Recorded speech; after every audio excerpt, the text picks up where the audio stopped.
Well, it's nice to see you. Welcome back to Detroit. I hear that you've maybe got an apartment here. You're spending so much time. It's really incredible, all the impact and the involvement you guys have had. I was just curious about one thing. Yeah. You're a Manhattan guy. Yeah. Why Detroit? So Detroit, I don't know if you know the whole history. National Bank of Detroit Yep. started in 1934 by General Motors because the banks were failing during the Great Depression. I took over Bank One. That was about a third of the bank. There was first Chicago, Bank One, the Bank One being in Columbus. They all hated each other. The company wasn't doing well, which is how I ended up there. But I always knew that a bank is important to a hometown. They were still talking about losing the National Bank of Detroit when I came here. My parents were at MBD. It was a big deal. Exactly. Yeah. So we always want to be a great citizen in every city we're in. Then you guys had, and we always tried, and we have obviously big market shares here across investment banking, small business, middle market, consumer. And then we saw a mayor that we could change the world because he said, anyone who can help me, not-for-profits, business, big companies, I want to change Detroit. We got to fix it. And we were kind of all in. We sent teams in and said, what can we do to help? And then, of course, working with Dan and all Invest Detroit and tons of other folks, it made a difference. It's a special place. Yeah. Yeah. A lot of community involvement. Every once in a while, big bank gets a bad rap. And when you guys made the announcement of your first initial investment, it truly was an investment. Yeah. It wasn't a PR stunt for charity. Right. Talk a little bit about, your attitude toward that when you first made the 100 and then how you actually got to 200, yeah. And it's become a bigger part of what you guys do. Yeah. Look, but we always get criticized with skeptical about our motives and things like that. I don't worry about that at all. But obviously we're big in cities around the world, and we do things in cities around the world. Some philanthropy, skills, education, affordable housing, all these various things. This is the first time that we took. It was Peter Scheer, who was here, and said, Peter, go talk to the mayor and his team and figure out what they need. But we're going to have a coordinated effort, and it's based on what the city needs. Affordable housing, rehab, work skills. We sent in people to consult a lot of the not-for-profits, so it was kind of a coordinated effort, and it was working. And we could see the city doing better. We can see how many affordable housing units, how many kids were hired, how many people got jobs. So we try to measure it. A little bit is philanthropy. A lot of it you can measure, and you can see how it lifts up the city. I believe you lift up a city, you lift up your business in the city, and we should all be doing that. That's what anyone with any humanity does at all. And what the Detroit may not know is, we doubled down because we're doing so well. We learned a lot about how to function inside cities and communities and coordinate better, do a better job with the community. And so while it may be good for your reputation, it's great for business, and hopefully you earn people's respect and you get smarter. Yeah, that's one of Dan's favorite lines, doing good while doing well. Exactly. It just happens to be the 10th anniversary of Homecoming, the 10th anniversary since your announcement, your investment here in Detroit. Since then, you guys even had an HBS case study. Yeah. What are some of the things you learned? I mean, I heard that even maybe the call center you've been able to replicate in other cities. Are there other learnings that you guys have been able to apply elsewhere? Yeah, so we're doing what I call mini Detroits in lots of other cities. So you call them mini Detroit? No, it's not quite a $200 million effort over 5 or 10 years, but it's a much more focused effort. So we learned a lot more about affordable housing, a lot more about, we send people to consult. Believe it or not, these small businesses, we work with some of the people here, it wasn't the money they needed as much as the advice. So we started a small business consulting group inside a small business function to help small companies, get the next lease, negotiate the next thing, negotiate with the government institution. So it literally is across the board. So, and you just mentioned this, I just met with them, 90 folks in this virtual call center. So it's performing magnificently. The bright-eyed, bushy-tailed, smart, great questions. These kids are going to have other opportunities inside our company. I asked them, how many of you ever expect to be working at JPMorgan Chase? None of them. And how many of you think we're much nicer than you thought we would be? All of them, And so it's a life lesson for everybody. And we haven't announced it yet, but we're going to try it other places. That's great. It works. That's great. So it's a lesson for everybody, maybe. Try in Detroit and exactly. Work it out. So you and I are sitting in a neighborhood in Corktown right now. It is tons of development going in. Ford obviously made a big investment. The train station. This branch is gorgeous. Yeah. It seems brand new. Yeah. It's actually been here a couple of years. Why are branches like this important? Yeah, and I know Bill Ford's been doing great stuff here too. So thanks, Bill. So we're in a branch. We call it a community branch, and here's what's different. So we put it in lower income neighborhoods where they kind of banking deserts. They're bigger, but we hire locally, so that's incomes in the local folk. It's built by local contractors, so mostly minority contractors. The art is done by local artists. When we have, food events and stuff like that, it's done by local food folks. And then we have community areas. So behind me, you might not be able to see it, but it can fit 40 or 50 people. You can invite, mothers and fathers in who don't normally come into the bank to learn about mortgages or saving money or what they want to accomplish with it. And then we have some also very effective, the community manager, who kind of gets to know the business around the place, the not-for-profits, the religious institutions, invites the people in. And it's because we have 16 of these community branches now. We're going to probably double down on this. They literally lift up the community, and we see, and we're going to do real math around this. Does it create more businesses right next by? Another restaurant, another folk coming in, and we think it actually does. So it kind of lifts up the community a little bit. And the community managers, that was so successful, we now have 350 of them in other branches. Yeah. So it's amazing when you learn when you just start and try different things. Like that call center, it's just the virtual call center is such a wonderful thing that I don't know why we can't be doing it in 10 or 20 cities. That's great. Yeah. Your team's going to be busy. Yeah. We're sitting in the Motor City.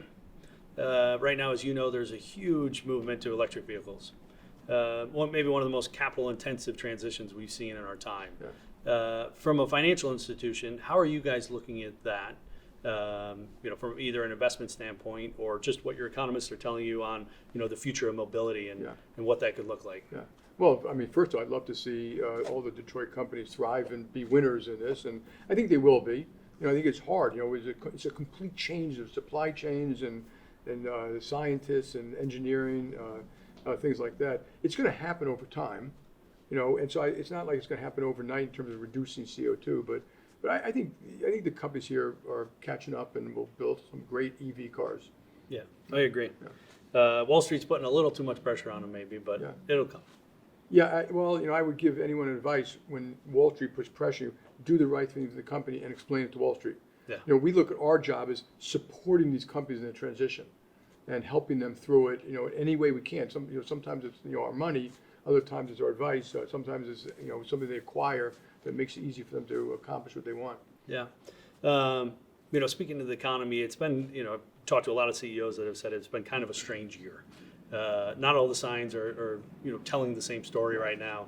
The economy feels strong. Yeah. I've heard you talk about don't get so comfortable. Yeah. Just strong now doesn't mean strong tomorrow. Yeah.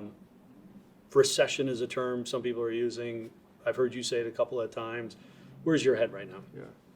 So it is a confusing time because the American consumer, unemployment is low, balance sheets are good shape. Even going to recession, they're going in better than they've been before.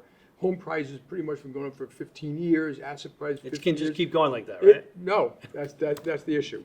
So it feels good. We're kind of having a party. It can go on for a while, and I don't know what's going to end up with a soft landing and mild recession. I don't think anyone knows.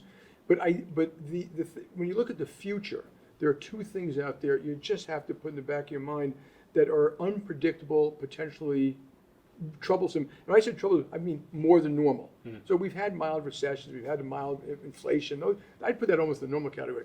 But the fiscal spending, the quantitative tightening, the chance that rates have to go up another 100 basis points across the curve, I think is real. And I think that will cause more damage in ways you haven't seen yet if that takes place. And, again, I make that the smaller one of the two. The bigger one is the geopolitical situation. This war in Ukraine is not only affecting the economy directly through, and obviously it's a humanitarian crisis for the people in Ukraine, but it's affecting the economy in terms of oil, gas, food, migration. It's affecting all global relationships, all trade, America's relationship with China, Sure. Who the Middle East wants to line up with, whether autocratic nations get stronger or weaker, is the democratic system better or not better? And I think this is critical for the future of the world. If you want the world safe for democracy and free enterprise for the next 100 years, this may be the focal point. And so I put that as the most important of all the things we face, that we get that one right. More important than the interest rate announcements today? Totally. I think the interest rate announcement was basically irrelevant. Yeah. Basically irrelevant? Irrelevant, yeah. Because they've been doing such a good job? No, 25 basis points in the great scheme of things doesn't mean anything. And everyone's going to speculate, well, they're getting more positive. This is the end. There's only one more coming. Yeah, that may be true. That may not be true. Yeah. I personally think it may not be true. And I just put odds that maybe higher than that. But look, they're smart people. Let them make their decisions. They can't read the future either. So they are, when they say they're data dependent, I would tell people, of course they are. Can you imagine someone saying, I don't care what the data says, I'm going to do whatever I want? No, they would like to engineer as soft a land as possible, and that means raise rates just enough to slow it down, just enough, Goldilocks. Is that possible? It is. But I'm a little more cautious because they're doing it in the face of unbelievable fiscal spending and the need for quantitative tightening and this geopolitical environment, which is unpredictable. Yeah. So everyone talks about data and information as being one of the most powerful things. And in your position, you don't run a bank, you run an institution. Yeah. I mean, this is massive. You've got to have some of the best insights around the world about what's happening. I mean, you talk about Ukraine, but you could go anywhere in the world. Does Washington listen when you guys go visit and try and help them understand what's actually going on with the economy? I think you got to separate. I mean, look, I obviously feel deep frustration. I think we got to get policy better around schools, education, infrastructure, climate, and all those various things. I think the way you got to look at it, first of all, I think it's incumbent on all of us to go there, to work on it. So there are people who actually want to know. They want to listen. They want to learn. They want to do the right thing. They know they can't do it themselves. It's like, I know I can't do everything myself at JPMorgan. And of course, there are other ones that's like just so ideological or theological. There's no breaking through. Yeah. And that's a problem. And I think it's become a problem in society when you can't have a conversation with someone because they think it's theological as opposed to, what is the outcome you want? So, but my own view is you got to work it. There's no, you can get frustrated all you want. You got to work it. Like I tell people, the part of every job is parts you don't like. I'm sure the parts of your job you don't like. You simply have to do them. Yes. That's part of your job. And then there are parts of the job you just thoroughly enjoy. And so doing DC, my regulators are there, the administration's there, the Senate and House are there. I simply have to work that as best I can. It's a very good answer. Yeah. You mentioned Ukraine. Everybody is talking about China. Yeah. We talk a little bit about the whether it's manufacturing, whether it's economies, whether it's military, China, U.S., and then the role that Ukraine's kind of playing over here. Well, China and America is the most important relationship there is for the next 100 years. And it's changing dramatically as we speak. And as long as Ukraine is there, it's going to be difficult because we support Ukraine and they don't. And that is a real problem. And so look at all trade, export controls and things like that. Now, Americans shouldn't think that China's a 10-foot giant. They're not. Our GDP per person is 80,000. Theirs is 15. We have food, war, and energy. They import 11 million barrels of oil a day. And, they have a very complicated neighborhood. They're pissing off all their neighbors. They don't have any natural allies. And if you think Russia and them are like great friends, you don't read history very much. And so they have a huge set of issues. We have a great hand. So but you got it kind of backwards. Having said that, we made a mistake. We being business, government, I hate crying over spilled milk, anything that relates to national security or directly related very unfair trade around things like AI or lithium and so on, it's got to be changed. And we should do it through a negotiation. We can do it unilaterally. But that is not a decoupling, like a separation. That'll be, I really don't know the number, but call it 25% of trade. Companies are already doing it, where they're already, they need to be more diverse. I was surprised to see how many companies were totally reliant on one country for the whole supply chain. And we feel it here, yeah. Yeah, you feel it here, and that's going to have to change. Some of these things will take place over time. War in Taiwan will change everything, but putting that aside, and I'll leave that to the experts in that, this should be a negotiated, tough deal which protects America, protects our allies. We have to do it with our allies, because if we don't, we're leaving ourselves subject to, they'll just go do a better deal with Germany and a better deal in Africa and a better deal in Latin America. They're all over Latin America. Yeah. We do a terrible job. There's a great book, Exercise of Power by Bob Gates, and it's a chapter called The Symphony of Power. And he says we overuse our military muscle, but we barely use our development muscle, diplomacy, education around the benefits of free enterprise, innovation, and we just got to get better at it. And and trade writ large. Now you go to Washington and the Democrats say we're not talking about trade. Well, it's funny they say that because we already do trade with everybody. I'm basically saying do a better trade deal. Yeah. Well, how can you argue against that? But they won't even open it up, and so it's just negotiation. We need comprehensive strategy to offset a lot of what China's doing. It doesn't have to be against China. It's easily doable. I think they're doing. I actually think that recent things with Gina Raimondo, Janet Yellen, Tony Blinken, Jake Sullivan are doing those things. They're saying the right things. They're doing the right things. It's going to be hard to do. the specifics can get very complicated, but they're doable. Are you meeting with China? I don't meet with, I was in China in May, and I met with all the business people. I met with one party official. That's But what, but business next, in China. Yeah, yeah. oh, no, of course I do business in China, yeah. Yeah. But for your listeners, that a foreign policy is set by the American government. And so we talk to the government too, including, that select committee, to talk what these issues mean, what they don't mean. But at the end of the day, I'm a patriot. I'm going to tell them what I think is good for the country, way before I tell them what's good for JPMorgan. There are some businesses there who could care less what's good for the country. They want what's good for them, but I'm a little more patriotic than that. It's funny. I feel like every time you use that word, you're a patriot, somebody then says, okay, it's time, you got to get into politics, we got to do this. I know you're not going to do that. Yeah. The question is, if it's not you, because it seems like it's not a lot of fun to run for an office like that. Torture the poor people, yeah. Yeah. So how do we attract the best talent with somebody who has the most information to help lead this country forward? I do not know the answer to that. I think one day we have to not torture politicians over everything to be a politician, and everything in their personal life, et cetera. I don't know. I mean, we've become very polarized, and you can look at all the reasons why. But in American history, this happened before in American history, and leaders come along to change it. Yeah. And so that may or may not happen, and people come with some good ideas about what's called, how you redistrict and all that. But I'm not sure that's the problem. No. And, Lots of problems. But if we go back to the U.S. for a minute, especially in Michigan, I think the call center is a great example around skilled trade. And, there's talent gap all over the place. You've mentioned universities a lot. That not everybody needs to go to college, that we need workers here in America. Yeah. How do we accelerate that? Yeah. So this we know what to do. We just aren't doing it fast enough. So we got rid of check the box. Yep. We have programs to hire former incarcerated citizens, and somewhere in the meeting I just had.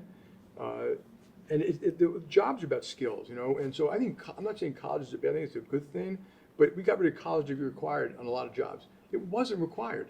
And, a lot of people are successful in college because of their socioeconomic circumstances they grew up, not because, do you remember much of what you learned in college? It isn't like they prepared you. I do think learning to think, liberal arts and all that is a good thing to do. So, yeah, it's about skills. And it really has to start in high school, community college, Pell Grants for skills. Like, you can't apply a Pell Grant. There might be a coding academy over here that does a great job teaching people coding. Kids are getting jobs at $65,000 a year at 19. Can't get a Pell Grant. Right. So there are a million things to do. What they teach in these schools, how we use Pell Grant systems, and then local businesses have to work. They're the ones who have to come forward and say, here's what I need here. Because, here you need advanced manufacturing. You don't need advanced manufacturing in Manhattan. Right. And but here everyone needs data. Everyone needs cyber. And so there are things which are national, there are things which are very local, and it works. It's just hard. The systems weren't built that way. And you mentioned earlier that what we learned globally, if you go to Switzerland and Germany, they do a great job at that. So unemployment among young adults there is like 3%. Right on the border to France, it's 20%. Policy matters. Yeah. And then in this particular case, it's got to be collaboration. It can't be done by government alone. It can't be done by business alone. And it actually some of it's being done by business alone because you see a lot of big companies have all their own training programs, which in some ways are highly inefficient. And they do a much better job of pathing early on. Right. Yeah. Right. Jamie, you mentioned cyber, and I got to tell you, I think it's on the top of most CEOs' minds these days. The sophistication is pretty incredible. I do have to give your team a small shout out. We work with you guys, and we've had some of our own incidents, and they've been incredible, and they've helped us, back out of some of these situations. But I can't imagine that's a fun meeting for you either when they're now, voice recognition doesn't work anymore because they're figuring that out. Yeah. Is artificial intelligence an opportunity for us to combat some of that, as well as help with some of the other functions? Yeah. So first of all, it is, I tell the regulators that you think I'm worried about stress, I'm worried about cyber. Yeah. And not just on us, there's critical infrastructure, communications, Absolutely. electrical grids, and I would say the bigger banks are highly protected, like right up there with the best in the world. But even having said that, I think I put this in the scariest category. And we identify your voice when you're calling. We don't do that to let you move money. Yeah. So we do other things, but we do tons of things. And AI, obviously, so we're going to be using AI to do better voice detection. fighting the fake voices and stuff like that. So we already run AI systems for fraud as we move money around the world. You're always getting smarter who you send it to, when you send it, why you send it, was it done before, the amount we let you send. So we already extensively use hundreds of use cases of fraud, of AI to reduce fraud. But we're going to deploy it. You have to do it. I know there'll be some rules and law around it eventually. And you have to keep in mind bad guys are going to do it. And they're going to keip getting better. And therefore, we have to keep getting better. It's an arms race. Yeah. And we will, but it's an arms race, and we kind of look at it that way. Yeah, nonstop fight. We just got a couple of minutes left, and there's something that I've heard you speak passionately about before, and that's the culture at JPMorgan Chase. Back to the office is important. Yeah. The enterprise you've built here or building here. Can you speak a little bit to why that's so important to you, and why you think people being together face to face is so important? Yeah. People always say culture is critical, and culture is not what you say; it's kind of what you do. You want people. Everyone should be treated with respect. Everyone should be given an opportunity. Everyone should know what's going on. Everyone should be able to open your door and stick your hand and say, "I don't agree with you," because it's not good for the company, the clients, the country, or whatever it is. And management has to do that all the time to actually inculcate culture. There are jobs where work from home works. Like I just came from the virtual call center, and one asked me. I said, no, we're not against it where it works. We've always had some work from home jobs. Certain legal things, certain mortgage loan officers, where they get up in the morning, they go to an apartment or a house to make a mortgage, and 60% work full time. But yet people have to look at the benefits of being together, which is immediate sharing of ideas. Like young kids learn by seeing us talking here or making a mistake here. Yeah. They see you make the mistake and how you deal with it. Them being in a sales call with you, them selling their first advertising deal, and that's how you learn. And when we, management also, decisions are somewhat spontaneous, but knowledge gets shared spontaneously. When you walk around in the morning and you talk about what works and what doesn't work, when we have a management meeting, when you manage by Hollywood Squares, I'm sure you did it for a while, you just lose that texture and the immediate follow-up, and so people should acknowledge the flaws. HBS loves those boxes, though. Yeah, they don't work. I think. I think people have to be very careful about what you lose when you don't. And I'm very respectful of people who don't want to commute for an hour and a half. I understand that. Yeah. But that person is not going to determine JPMorgan policies. Yeah. Kind of as a final here, what are you still have left to do at JPMorgan? I love when people have a passion for stuff they do, and you guys, you communicate and educate the world, and I think that's critical in the press. And that passion could be art, science, teaching. It could be being a mother or just being a caregiver. But people care about it. When you walk in someone, they're just doing their job well and they're making the world a better place for people. This is my contribution. And this contribution is broad. We operate in countries around the world. We do things like in Detroit. We do more of this. I want to push us to innovate more and grow more and be more. And hopefully I'll leave behind a healthy, vibrant company that continues the mission and lift up the world in a million different ways. Well, it's pretty cool. It's amazing what you've done. It's cool that we're sitting in this branch here in the city of Detroit. Thank you for all your contributions. We hope you'll keep coming back. I will be back. It was a lot of fun. Great to see you. Good to see you too. Thank you. you. Yeah. Yep.